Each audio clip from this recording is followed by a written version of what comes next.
Are you tired of the same old plain colors or predefined gradients? What can you do to create a nice background?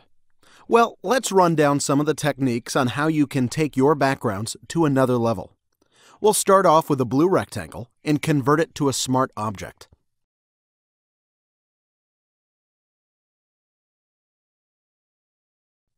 First thing we can do is go to Filter, Render, Lighting Effects.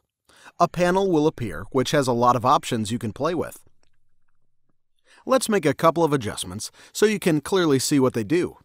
You'll notice that you have a drop-down with a couple of options. My favorite preset is the point effect.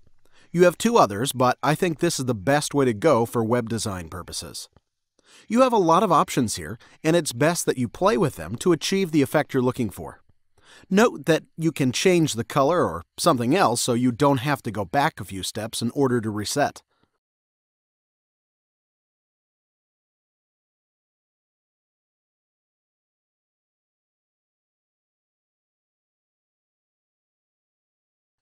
Let's say we're happy with the result and commit to the changes.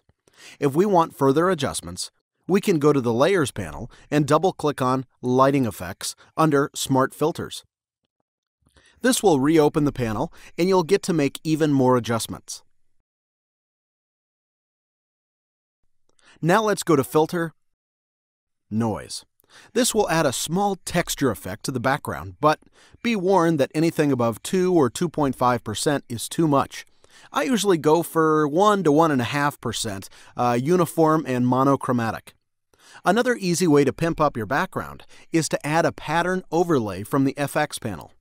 What's more important is you have a couple of patterns in Photoshop and adjust the opacity level. If you don't have patterns at this point, don't worry. I'll show you how you can get some resources later on. The opacity of the pattern heavily depends on the colors and the effects already applied, so be sure to adjust based on what you see and not on certain percentages. The final twist is in the blending mode of your patterns.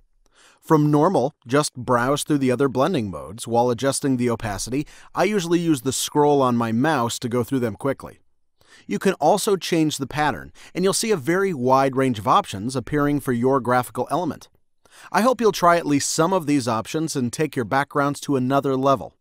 Forget about simple gradients and solid colors. These are fun and have a high visual impact.